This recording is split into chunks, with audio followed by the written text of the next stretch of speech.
Good morning and welcome to the Morning Scoop for Tuesday, November 9th. This is your daily Buckeye fix. I'm Tom Orr. The Purdue game is in 4 days. The game against Michigan in 18 days. Week 2 of the college football playoff rankings come out tonight around 9 o'clock. Tony Gerderman, Kevin Noonan, and I will have our usual live reaction show on YouTube as soon as those rankings are revealed. You can find that right here on our YouTube channel, youtube.com/Buckeye Scoop. If you are watching YouTube right now, just hit the bell to subscribe and be notified as soon as we go live. So on yesterday's show, Mark Giffler and I talked about how virtually every top 10 team could be in line for another loss before the final selection show on December 5th. One of the 1 to 2 semi-sure things at this point is Georgia. They are a unanimous number 1 in the polls, seemingly the only thing everyone can agree on right now. But Buckeye Scoop's Bill Greene recently wrote about how they're good, but they're not totally invincible. So he joins me this morning. Bill, I guess when a team looks unbeatable like Georgia has, the first question has to be just how good the competition they're facing actually is. Yeah, I think the competition they faced has been good. I mean, I think this is one of those years where somebody's going to win this thing in January, and about 15 teams are going to be saying we're just as good as they are, and they're probably going to be right. Okay, this is not what we saw 2 years ago when, I think Clemson was really good. Ohio State was really good. LSU is one of the greatest teams I've ever seen. Last year, again, Ohio State got belted around in the championship game, but that was a darn good Ohio State team. Bama was just, superb. I think Clemson was really good, even though Ohio State beat them up pretty bad. But this year, man, I think, usually it's hard to find 4 teams to put in the playoffs. You usually have 2, maybe 3. This year, there might be 10, like Mark said, 10, 12 maybe, So with Georgia specifically, I think the competition they faced has been okay, been good, but no quarterbacks and no passing offenses yet. So we know their front seven is just unbelievable. Like, you cannot run on them. And that's really been the strength of every team they've played. They've been basically running teams. So we're going to find out in that SEC championship game if it's Bama, and I think it will be, they're going to test them. They are going to test them vertically down the field in a way they haven't been tested. So we'll see. And then this week, Georgia plays Tennessee. Mm-hmm. Tennessee, I don't think they're a great team, but they play fast. I mean, on offense, they play with so much pace. They're going to get off as many plays as they can get off. And Georgia has not faced that yet. So I really want to see how they hold up to that Tennessee passing attack. And that might give us a little clue as to how they might hold up against the Bama passing attack. But Georgia's really good. The one thing we've seen, we've had 7 years now of 14 playoffs. So 2 semifinal games and a championship game, 21 playoff games. It's pretty clear, Tom, since we went to 4 teams, you've got to be able to score 35 to 40 points in a semifinal game, and you've got to come back, 10 days later in a championship game and score 35, 40 again. I don't think that's what this Georgia team is all about. So for them to win it all this year as a running team and a defensive team, we just haven't seen that in the championship era. Only one time. That was the year that Georgia played Bama for the title, and they knew each other so well. Georgia had freshman quarterback Jake Fromm. Bama had freshman quarterback Tua Tagovailoa. That ended up being a defensive game. But other than that, they're all shootouts. And you better put 40 on the board, or else – and you better do it 2 weeks in a row, or you're not going to win the title. So I think Georgia really has to buck some odds here to win it all. I think they're the best team. Anyone voting them number 1 right now, no argument for me.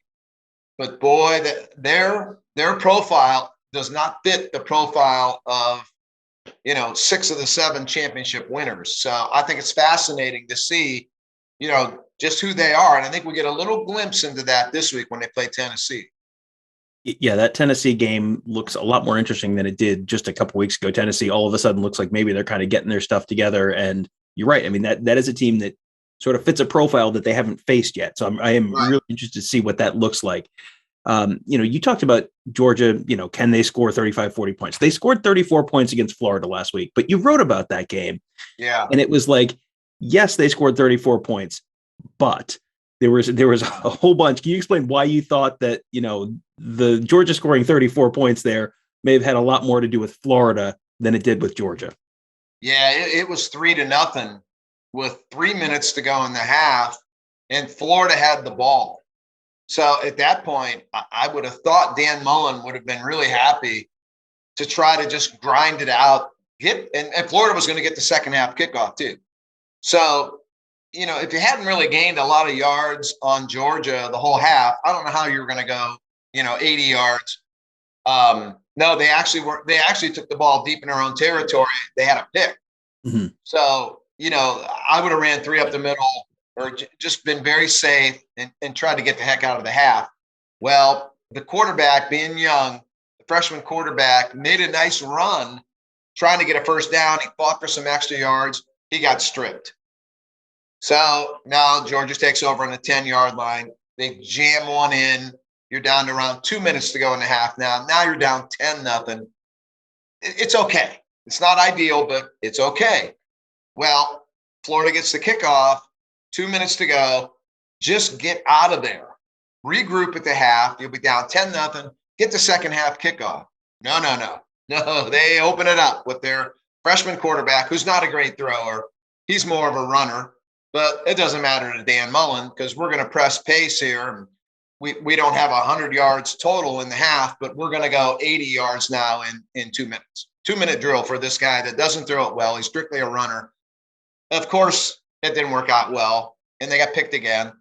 So Georgia scores again. Now it's 17-0, and you're under 2 minutes, a minute to go. Now you definitely want to sit and get to the half. I mean, just get out of there. Nope. Shell-shocked quarterback.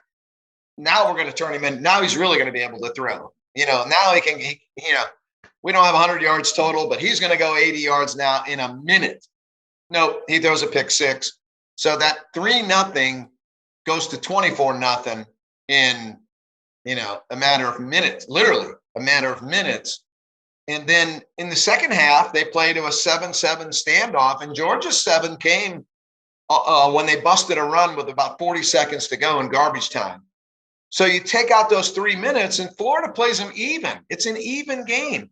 The first downs, yardage, third down conversions, everything was about even there. But you look at the scoreboard, and it's a 31-10 game or 34-10 game, and it looks like total blowout. And it was not. It was not at all. I mean, that was Florida played them really well, and that the score was so deceiving. But that was Dan Mullen just totally taking the gas pipe right before halftime there.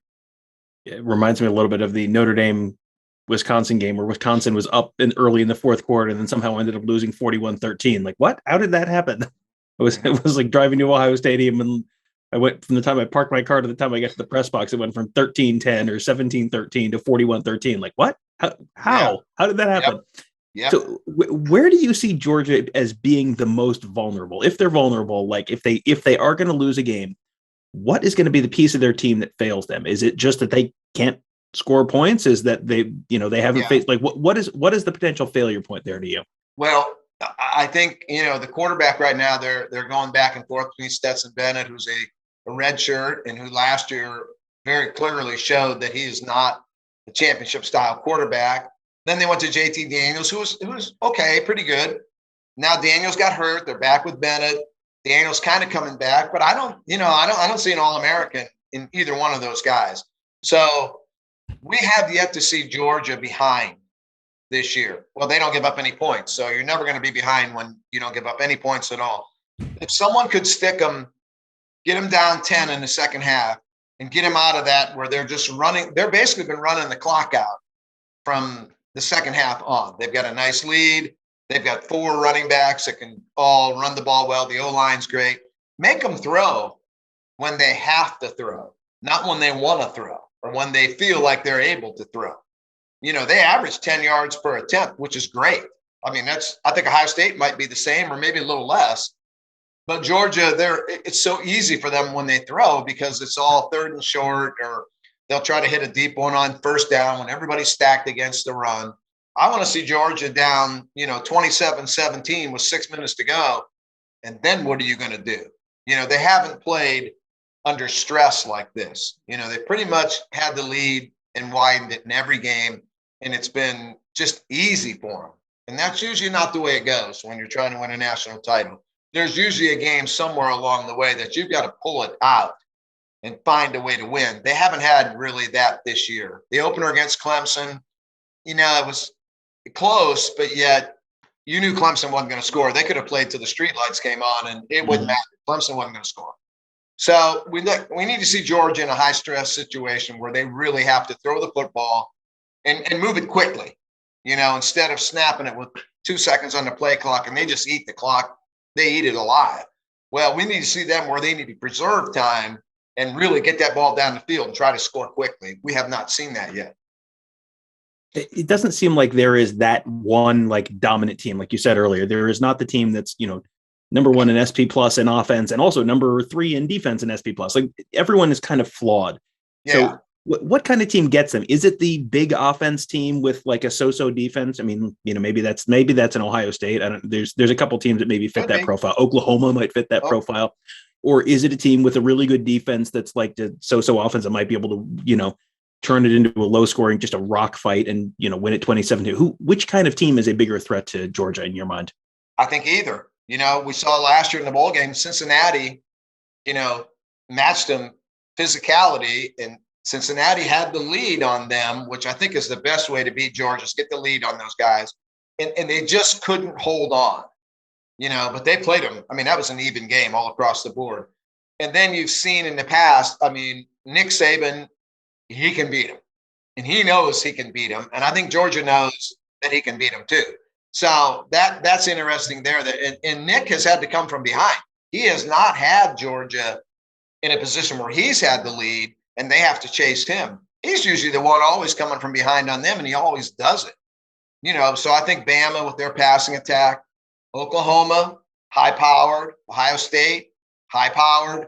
So I think Georgia, we just don't know. I agree with them being voted number one. I think they've clearly been the best team so far, but I'm just not ready to hand them that silver trophy just yet.